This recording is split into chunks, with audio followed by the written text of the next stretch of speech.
Hello, and welcome to this week's episode of Bob's Live, our weekly show here on the internet.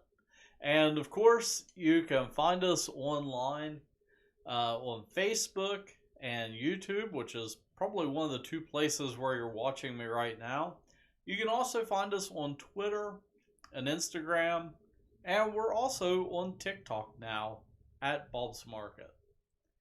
And well, this week I have kind of a short episode, but I wanted to talk about something that sometimes kind of gets skipped over this time of year, and that is some fall color and foliage choices that you might not have thought of. Because everybody tends to think of mums and pansies as the two major choices when it comes to fall color. But there's so much more to consider. So I thought we would dig into that a little bit this week and take a look at some different fall color choices and foliage choices that you may not have thought of. So first off, I thought we would head out to the greenhouse, and this week I headed down to the River Range. And I was just down there actually just a few hours ago. And, well, we're going to talk about and look at one of those options that I'm going to be talking about a little bit later. So let's go ahead and dig into that.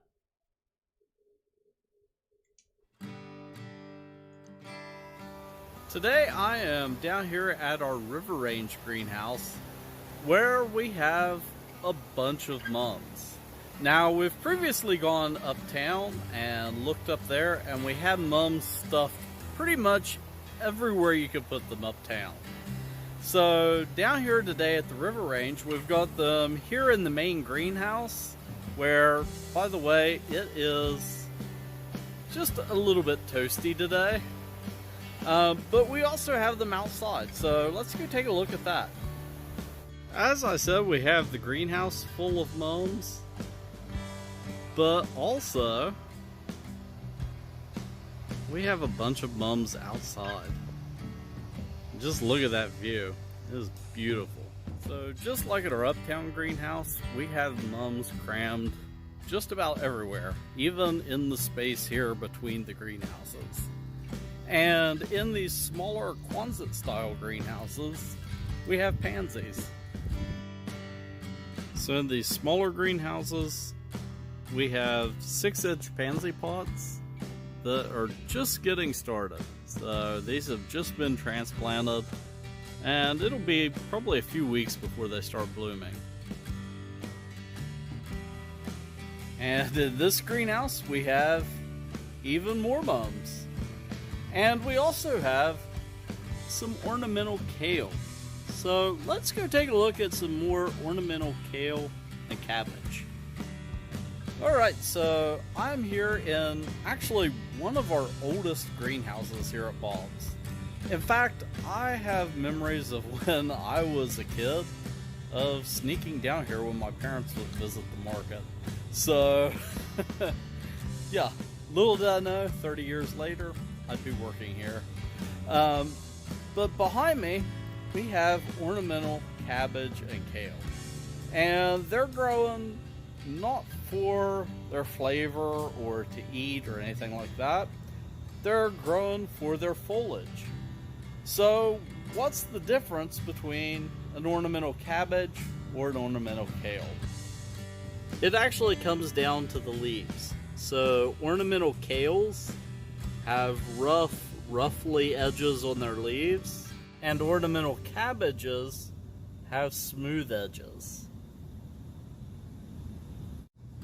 And with both types, there's not a lot of selection in color, so you get a lot of the variety with the leaf shape, but generally you're dealing with reds, pinks, purples, and then also whites, and of course the greens of the foliage. Something that does happen with them, though, is that the colors tend to get more vibrant the colder the weather gets in the fall and going into winter. So these plants actually prefer colder temperatures. And here I am in another section of this greenhouse. And as I said, their colors get more vibrant the colder it gets.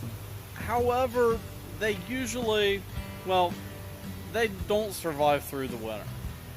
It'll eventually get cold enough to kill them. So around here, we grow them as an annual. And of course, the ornamental cabbage and kale isn't edible, but if you are looking for some color that is edible, I recommend Swiss chard. This is the Bright Light series of Swiss chard, and it has red and yellow, and then also white stems in it.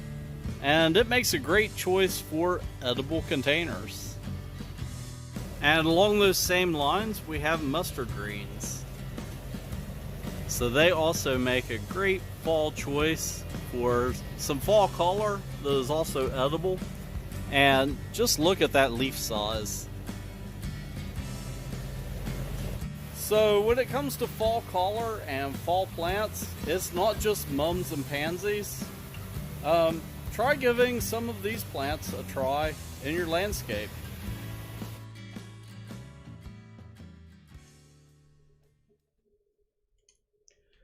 Alright, so that is ornamental cabbage and kale, which both make a great choice for out in your landscape this time of year. One of the things that happens is as it gets colder, their colors actually deepen and get brighter. So that's something that's pretty cool. And I don't know what is going on. I am like kind of choppy right now. So I've been having issues today for some reason. Yeah, I'm not sure what's up with that.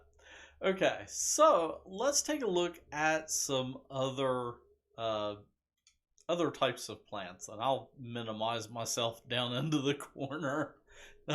Just don't pay attention to me rendering it like one frame a second. Let's take a look at these. So I was talking about Swiss chard.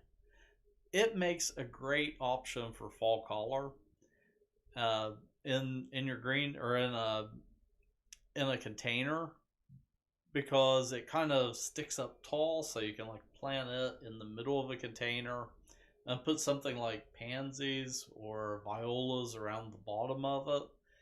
And, it creates a little bit of height and a little bit of interest, but it's also edible. So that way you're growing something that has a dual purpose use. And something like this variety, the Bright Lights variety, is a great choice. Another thing is ornamental peppers. So ornamental peppers this time of year, they're not very frost tolerant or cold weather tolerant, but they might make a great centerpiece on a patio table where, if we have a cold night, you can take them inside and protect them. But, this adds some interesting fall color. And then, of course, I talked about ornamental cabbage and kale. We didn't really see any white varieties when I was out in the greenhouse today. This is one of the white varieties. So, whites, purples, you'll see a lot of pinks, and they make a great choice. And as I said, it seems like the colder it gets, the brighter the colors become.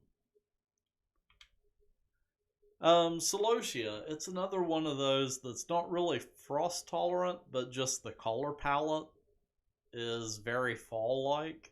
So those also make a great choice for fall.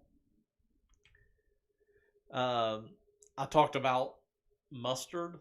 That's another leafy vegetable that you can use this time of year to create a little bit of interest in a container or even in a flower bed.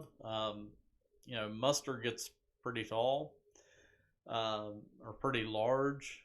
Those leaves out in the greenhouse today were like the size of my hand. So, something like that in a landscape might look pretty good this time of year.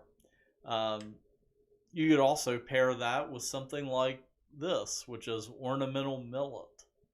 So as it gets those seed heads on it, they're usually brown or kind of a purplish color, and that creates a lot of fall color, and it also creates that height and that interest. And I think, yeah, that circled us back around to the Swiss chard.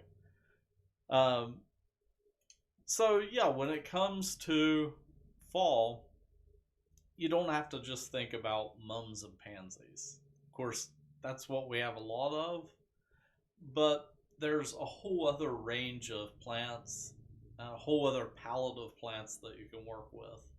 And then there's also, I didn't even get into perennials. There's a whole range of fall perennials that you can plant. So you can plant them now, they can get established, and then come back every year. Um, well, that is all that I have for this week. I'm kind of choppy, so I've got to do some troubleshooting there. And well, before I give anybody a seizure with this, I'm going to say I'll see you next week. And of course, keep growing.